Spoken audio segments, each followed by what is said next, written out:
We believe that some stories must be challenged. They absolutely must. Welcome to our continuing inquiry into how fiction can and should illuminate moral truth, human reasoning, and what we call ethical asymmetry. And today we are taking a really focused, systematic look at the core arguments buried inside Sandra Newman's novel, Julia. A book that reimagines a very famous story. It does, and our mission here is to move beyond just, a simple plot summary. We're applying established critical thinking frameworks. Specifically, the standards from Paul and Elder. Right, alongside intellectual ethics from thinkers like Mortimer Adler, and even fundamental principles like the Golden Rule or the spirit of the U.S. Preamble. And we use these tools to evaluate the essential truth claims inside these imagined worlds. Because fiction, even though it's imaginary, it always reflects the moral architecture of reality. It has to. Absolutely. You can think of this as a shortcut to being deeply informed, not just about the story, but about the profound ethical questions it raises. And as we begin, we want to acknowledge that you are experiencing a unique two-host AI conversation powered by Google's Notebook LM for deeper, more dynamic book summaries. Okay, let's jump in. Let's do it. Let's start with the core tension. What does resistance actually look like when survival, sexuality, and moral complicity are all deeply entangled inside a totalitarian state? A state that watches not only your thoughts, but your desires. That question, I think, really captures the book's fundamental claim. Julia suggests that human beings, and especially women in this context, navigate tyranny not through overt, heroic defiance. A lot of the grand gestures. Not at all. It's through a constant, exhausting blend of pragmatism, hidden longing, and, frankly, morally compromised choices. It really makes you question the very definition of heroism in a place like Oceania. So by shifting the narrative from Orwell's 1984, from Winston's point of view, to Julia's, the entire ethical center of gravity just shifts, doesn't it? It completely transforms. We move away from Winston's more intellectual, almost abstract rebellion. And we're thrown right into Julia's intense lived experience. We're talking about class, gender, and this profound bodily vulnerability. She isn't just thinking about party ideology. No, she's thinking about how to survive the next 5 minutes. Exactly. Right now. And that reorientation is so powerful. When Mortimer Adler discussed how we ought to live, he grounded that whole inquiry in universal human experience. Right. Newman's novel kind of pushes that by asking, well, whose experience was fundamentally missing from Orwell's original moral argument?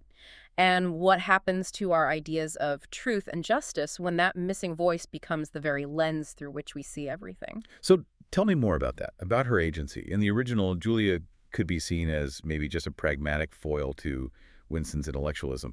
How does Newman change that? How does she make her a fully realized agent? Newman fleshes her out significantly. We get her background, her actual skill set. She works in the fiction department, which is fascinating in itself. Right. And her daily life in the women's dormitory. It all reveals this really complex agency. She's an improviser, someone who is adept at finding and exploiting these tiny, tiny zones of autonomy and pleasure within this massive, suffocating machine of surveillance. So she uses her knowledge of the system to carve out space inside it. She has to. It's the only way. Her approach sounds inherently risky, though. Okay. It almost forces us into that critical thinking dilemma that Paul and Elder focus on, that tension between intellectual integrity and self-deception. It absolutely does. Her pragmatism is often deeply cynical, and that leads to these internal rationalizations. Julia knows the party is built on lies. Of course. Yet she has to actively deceive herself into believing that her dangerous compromises, these small, illicit acts of autonomy, are somehow sustainable. This internal bargain is the self-deception framework in action. So she's rationalizing these choices. She is, as necessary trade-offs to preserve some internal sense of self, even if that self is becoming, ethically compromised. Which brings us right to the moral instability of her position. I mean, if she's exploiting the party's system for her own ends, is she just a victim? Or does she become something else? A low-level collaborator. Yeah. And she occupies that extremely unstable space. She is caught right between victimhood and collaboration. She uses the system's hypocrisies, the secret rules that everyone knows but no one says. While at the same time Suffering its horrific gendered violence, and its double standards. And that is the absolute heart of the ethical asymmetry the book dramatizes. Okay, let's break down that term, ethical asymmetry, because it's so central here. We're talking about a power structure where the rules only really apply to the powerless. Exactly that. And this asymmetry, it directly violates the golden rule. The high-ranking party members who dictate the anti-sex, anti-pleasure purity laws would never, ever accept being subjected to the conditions or the risks that Julia and other young women face. It's pure hypocrisy. It's the regime's foundational moral incoherence. And it's exposed when characters like Julia have to internalize the regime's self-serving logic just to survive. And this leads to what is, I think, arguably the book's most unsettling revelation about Oceania. It exposes this huge ethical gap between the party's official public purity ideology and the rampant, pervasive sexual exploitation of young women by higher-ranking men. This is a major structural critique of the whole system. The party maintains this fierce, public, anti-sex stance for the masses. Right, for the proles in the outer party. Yes. Yet powerful insiders routinely violate this norm without any consequence. They even have euphemisms for it, like artsum, artificial insemination, as an official cover for predatory behavior. It's truly disturbing. The use of artsum as a disguise for systemic sexual violence by privileged insiders just underscores how totalitarianism doesn't just oppress thought. No, it targets the body. It specifically targets the body and vulnerability, completely contradicting any credible notion of justice for all that we might hold dear in the spirit of the U.S. preamble. Which means the feminism in this novel isn't a political march. It's not about slogans.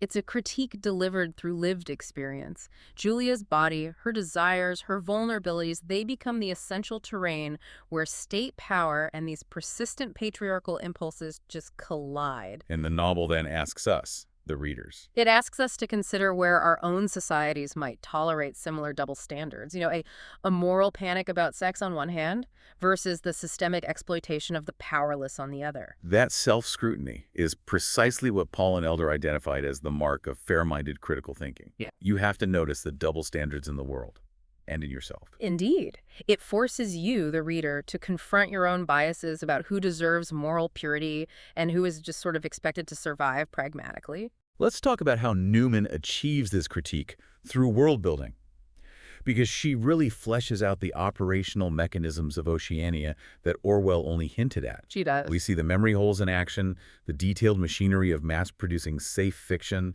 and these very specific social microclimates of the women's hostels. And those elements are so crucial because they don't just decorate the setting, they function symbolically. The fiction department, where Julia works, it's a powerful allegory for how culture itself can be engineered to erase inconvenient truths and to manufacture a kind of synthetic comfort. Which speaks directly to Adler's concern about how ideas are shaped and deployed to control civic life. Exactly. And the hostel itself, what about that? The women's hostel acts as a kind of dual symbol. On one hand, it's a precarious community where women can find some limited solidarity. But on the other, it's a meticulously designed surveillance trap. Every mundane task is saturated with coercion. It shows how the whole system relies on the compliance of its victims to function. So in this environment, Julia's decisions are guided by a kind of emotional logic. The book relies less on abstract dread and more on the reasoning power of immediate fear, shame, desire, and habitual compromise. That's a great way to put it. We see her calculations. Who to trust, whom to betray. In a system built entirely on terror, feelings aren't irrational noise. They are calibrated survival tools. So they can clarify danger. They can clarify immediate danger, yes. Warning her away from overt rebellion, for instance. But, and this is crucial, they also blur moral boundaries. They lead her toward those necessary compromises when intellectual integrity is simply too expensive a luxury. You are listening to a structured, in-depth discussion. We use critical thinking to peel back the layers of fiction and find the moral core. And this is a perfect moment for a mindful moment. Just pause and ask yourself, in your own life, in your own context, where are you tempted to trade a little bit of ethical principle for pragmatic survival? What moral costs do you rationalize away? That kind of critical reflection is exactly what we foster on Mindful Moments. It's our YouTube channel offering AI book analysis, summaries, and critiques.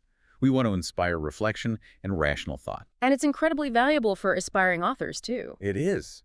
For anyone who needs to understand how to build these robust ethical structures into their own narratives. Mm-hmm. So Returning to the narrative logic here, the fictional world obeys a grim but, I would say, a tragically coherent ethical structure. When ideological ideals collapse, it's often because the immediate visceral need for self-preservation and systemic fear just overpower any abstract commitment to freedom or solidarity. The book dramatizes this undeniable existentialist tension. It forces us to confront really uncomfortable questions about human nature.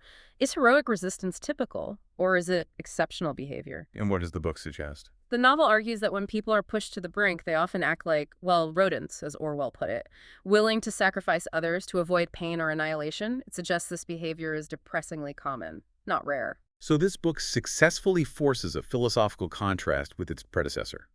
Orwell's moral center was, ideological betrayal, doctrinal oppression. But here, the center is undeniably focused on embodied survival, on sexuality and gendered vulnerability. And if we connect this to the bigger picture, Julia interrogates the original novel's inherent biases. It powerfully suggests that a single male intellectual viewpoint cannot possibly exhaust the full moral reality of life under totalitarianism. Especially when that reality involves gender and class-based oppression. Which it always does. So Newman, then, she's encouraging a stance of intellectual humility. Yeah. Which is very consistent with the Paul and Elder model. Yes. It's telling us to resist treating any single narrative, even a legendary one like 1984, as morally complete. You have to compare accounts. You have to test claims against multiple perspectives. Precisely.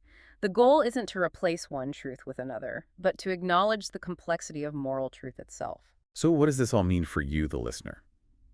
I think as a work of fiction, Julia really succeeds because the character, the setting, and the theme, they all mutually reinforce the central claim. Which is? That the ultimate survival of tyranny relies not just on brute force and telescreens, but through the accumulation of all these small, repeated bargains ordinary people make just to endure it. And that coherence makes for a successful, yet a very challenging reading experience.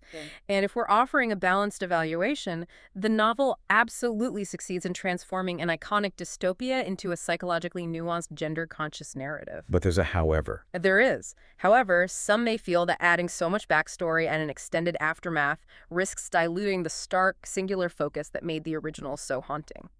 But even those stylistic reservations, they force us to ask a really difficult, critical question.